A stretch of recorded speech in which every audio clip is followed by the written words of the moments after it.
The IRS wants to end a game of financial hot potato.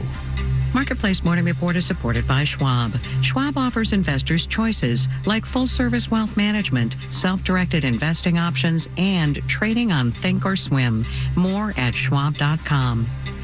And by C3 Generative AI. Verified, traceable answers, secure, hallucination-free, LLM-agnostic, IP liability-free. Learn more at c3.ai. For Marketplace, I'm Nova Safo, in for David Brancaccio. Partnership basis shifting sounds complicated, but the IRS says for many high-income earners and big businesses, it's simply a tax dodge. The process involves using various legal entities, which often exist only on paper, to move assets around. The goal is to avoid a big tax bill. The agency is proposing new rules to essentially end the practice. Marketplace's Stephanie Hughes explains. Businesses own certain things like equipment that qualify as tax write-offs. They also own assets like land that can't be written off. The money each of these things cost is what's known as its tax basis. And some businesses will shift that basis from one asset to another to lower their tax bills. It is a scheme.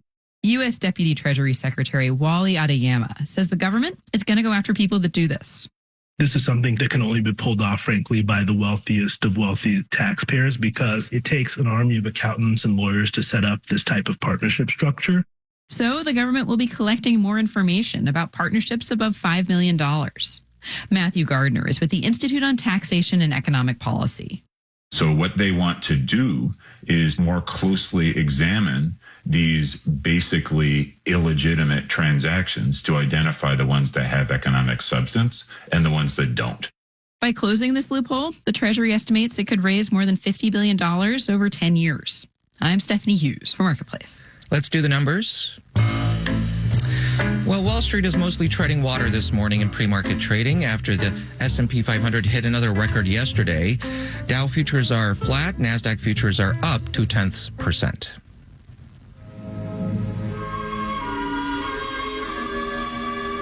Marketplace Morning Report is supported by Amazon Business. From small business to big enterprise and everything in between, Amazon Business helps simplify the supplies buying process. Amazon Business, your partner for smart business buying. And by Progressive Insurance. The Name Your Price tool provides a range of coverage options. Progressive.com. Price and coverage match limited by state law. It's Pride Month, and this coming weekend there will be street festivals or parades in Nashville, Cincinnati, Chicago, and Denver. These events are tourist draws, and they often happen in so-called gayborhoods, parts of cities where LGBTQ people congregate for safety and community. Alex Bitterman has been studying how these neighborhoods are evolving, including the economic changes reshaping them. Professor Bitterman teaches urban design at the State University of New York and joins us now. Thanks for being here. Thank you for having me. To start off, help us understand what gay neighborhoods are and their cultural significance, how they came to be. In the second half, really, of the 20th century, LGBTQ people flocked to post-industrial sort of forgotten spaces in large cities across America. And as industry sort of pulled out of these spaces, it left behind large residual buildings where gay residents typically set up shop.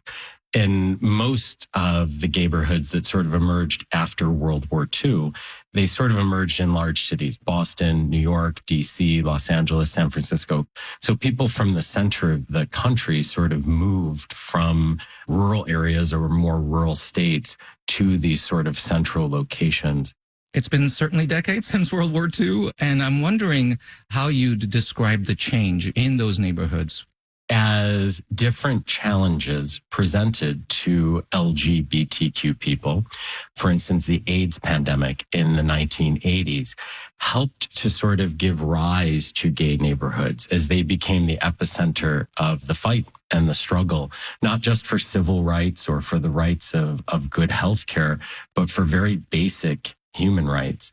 And now some of these neighborhoods have evolved and have become some of the most valued areas of the cities in terms of real estate and really the demand for inclusive and very high quality communities.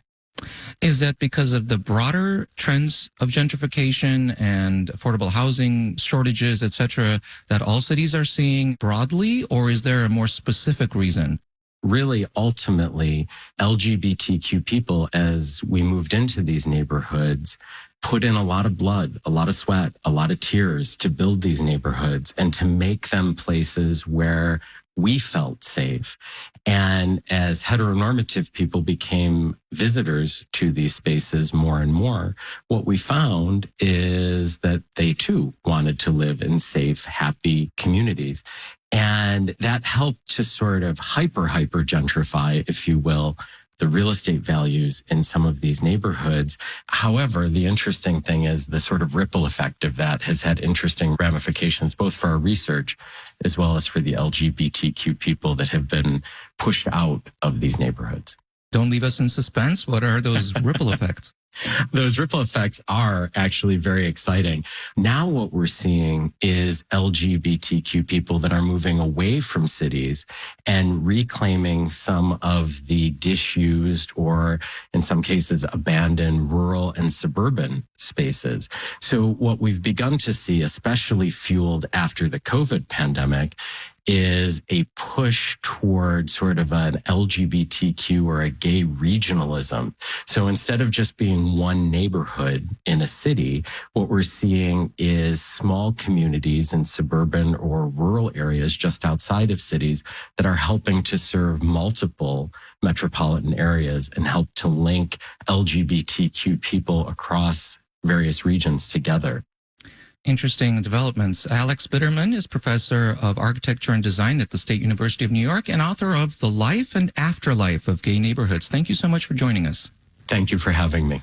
And finally, you know how it's usually easy to sign up for an online subscription, but sometimes hard to cancel?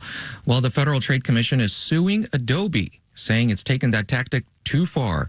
Adobe, of Photoshop fame, says it has a simple cancellation process, thank you.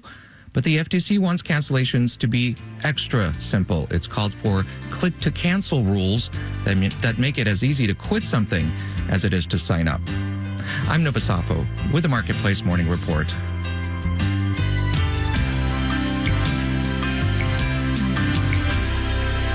From 8 p.m.,